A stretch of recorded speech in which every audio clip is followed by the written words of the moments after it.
அதே மாதிரி கனிமொழி என்ன சொல்லியிருக்காங்கன்னா, பிரதமர் சென்னையில் வாடகைக்கு வீடு எடுத்து தங்கலாமா தமிழக மக்கள் ஓட்டு போட மாட்டாங்க. அவங்களுக்கு என்னன்னா அவங்க அப்பா கட்டி வச்ச வீட்டில் தங்கியிருக்காங்க. அந்த அம்மா உழைச்சி ஏதாச்சும் சம்பாதிச்சிருக்காங்களா? கனிமொழி அந்த அம்மா சொந்தமாக ஏதாச்சும் காடு மேட்டில் போய் வேலை செஞ்சு விவசாயம் பார்த்து சம்பாதிச்சாங்களா? கேட்டால் டாக்டர் ஆஃப் கலைஞர் கருணாநிதி, அவ்வளோதான். அதை வச்சு ஓசியில் வாழ்ந்துட்டு இருக்காங்க. ஆனால் ஓசியில் வாழ்கிற கனிமொழி அவர்களுக்கு பிரதமரை பற்றி பேசுவதற்கு எந்த அருகதையும் இல்லை என்று நான் பார்க்கின்றேன். அவங்க சொந்தமாக என்ன டிஸ்டிங்டிவ் எபிலிட்டி? இப்போ நீங்களா பத்திரிகை நண்பர் இருக்கிறீங்க, ஒரு 12,000 ரூபா 20,000 ரூபா 50,000 ரூபா எவ்வளோ நீங்கள் சம்பளம் வாங்கினாலும் உழைச்சி சம்பளம் வாங்குறீங்க. நானும் உழைக்கிறேன். கனிமொழி அவர்கள் என்ன உழைச்சாங்க? பிரதமரை பற்றி பேசுவதற்கு என்ன தகுதி? ஓசியில் வாழ்ந்துட்டு இருக்காரா? அப்பா பேரை வச்சு வாழ்ந்துட்டு இருக்காரா? வாழ்ந்துட்டு இருக்காங்க. கருணாநிதிங்கிற வார்த்தையை தூக்கிட்டா கனிமொழி யார்? அவங்க யார்? அவங்க அதனால் அவங்க அடுத்தவங்களை பார்த்து பிரதமர் சென்னையில் வாடகை வீடு எடுத்து தங்கணும், பிரதமர் சென்னைக்கு இப்படி இருக்குன்னு சொல்றதுக்கு முன்னாடி அவங்க கண்ணாடியில் போய் கனிமொழி அவர்கள் ஒரு முகத்தை பார்க்கணும். எத்தனை ஊழல் வழக்கு அவர் மேலே இருக்கு, எத்தனை ஜெயிலுக்கு போயிருக்கிறாங்க, எல்லாம் அந்த ரூஜி டேப்பில் அவங்க பேசுறதெல்லாம் எல்லாம் லீக் ஆகிட்டு இருக்கு பாருங்கள்லாம். ஆனால் கனிமொழி அவர்கள் இது போன்ற பேசலாம் தவிர்க்கணும். எப்போ அவங்க சீனா கொடியெல்லாம் போய் டிஃபெண்ட் பண்ண ஆரம்பிச்சாங்களோ அன்னைக்கு அவங்க ஒரு உடன்பிறப்பாக மாறிட்டாங்க. 200 ரூபா உடன்பிறப்பாக மாறிட்டாங்க, உண்மை சொல்ல வேண்டும் என்றால். ஆனால் கனிமொழி அவர்கள் ஒரு கண்ணாடியை பார்த்து பேசி பழக வேண்டும். யாருகிட்ட எப்படி பேசணும்? பிரதமரை பற்றி பேசுவதற்கு ஒரு தகுதி வேண்டும். அந்த தகுதி 0.5% கூட கனிமொழி அவர்களுக்கு இல்லை என்பது என்னுடைய கருத்து. சார், இறுதி பட்டியல் சார், பாஜகவுடைய இறுதி பட்டியல் எடுத்துட்டு டெல்லி போயிருந்தீங்க. நான் டெல்லி அதுக்கு தான் போனேன்னு உங்களுக்கு என்ன தெரியும்?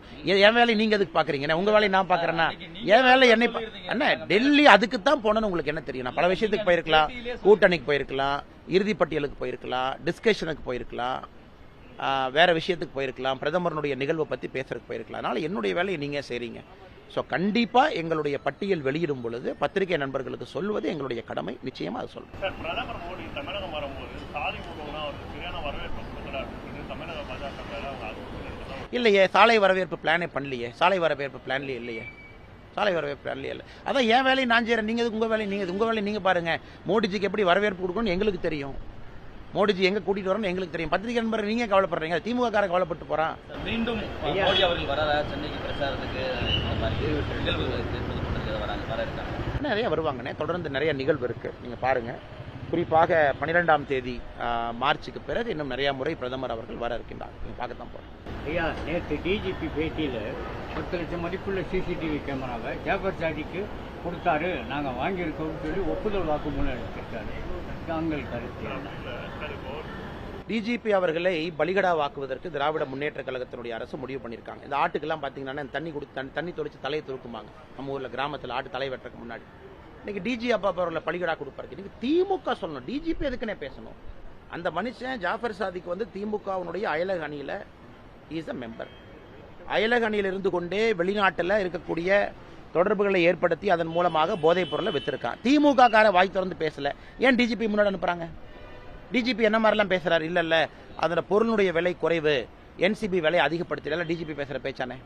சைலேந்திர பாபு அவங்க இருக்கும்போது இப்படித்தான் ஒரு அறிக்கையை கொடுக்க வச்சாங்க.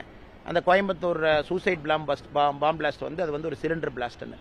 அதனால இன்னைக்கு திமுக காரங்க வெளியே பேசணும். ஏன் போட்டோ எடுத்தாங்க, ஏன் நண்பர்களாக பழகினாங்க, அந்த ஜேஎஸ்எம் ப்ரொடக்ஷன் என்ன, அதற்கு எதற்கு முதல் குடும்பம் போனாங்க, எதுக்கு உதயநிதி ஸ்டாலின் போட்ட ட்வீட்டை டெலீட் பண்ணாரு, இதெல்லாம் திமுக கொடுக்க வேண்டிய பதில். அதனால் டிஜிபியை பலிகாடாவா முன்னாடி தலையை குலுக்கும் ஆடாக டிஜிபியா நிறுத்துறாங்க. பதில் எல்லாமே திமுகவை சார்ந்தது. காவல்துறை டிஜிபி அவார்டு கொடுத்தாங்கன்னா இப்போ குற்றம் சுமத்தலைங்கண்ணா. போலீஸ் 10,000 பேர்கிட்ட போட்டோ எடுக்கிறாங்க, ஒருத்தரையும் வெட் பண்ண அவசியம் கிடையாது. பட் போலீஸ்க்கு அந்த தைரியம் ஏன் வருது?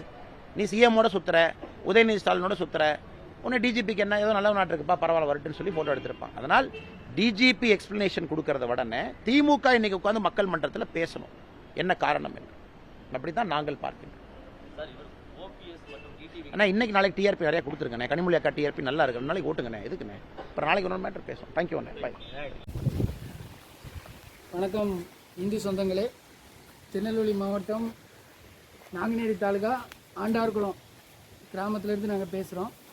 இது ஒரு ஃபேமஸான சிவன் கோயில். இந்த சிவன் கோயில் ஒரு காட்டுப்பகுதிக்குள்ளே இருக்குது. இது புனரமைக்காமல் பல காலமாக பாதிப்பான சூழ்நிலையில் உள்ளது. இதில் பார்த்திங்கன்னா நிறையா நாகங்கள் குடிபோகும், நிறையா மயில்கள் அடைகிறது. பல விசித்திரமான கோயில் இந்த கோயில். இந்த கோயிலை புனரமைக்கிறதுக்கு நாங்கள் பல காலமாக ரெடி பண்ணிக்கிட்டு இருக்கோம். ஆனால் எங்களால் இன்னும் முடியலை. எங்களால் எக்கனாமிக் பிரச்சனைனால முடியல. இதை பாருங்கள், ஜல்லி அடித்து போட்டிருக்கோம், ஜல்லி எல்லாமே அடிச்சிருக்கோம். மேலே சீட்டு பாருங்கள், மேலேருந்து பனங்காயாக விழுந்து சீட்டெலாம் நொறுங்குது.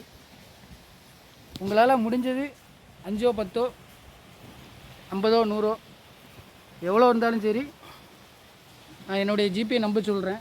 இந்த நம்பருக்கு வந்து நீங்கள் வந்து கொடுத்து உதவுனீங்கன்னா இந்த சிவன் கோயிலை புனரமைக்கிறதுக்கு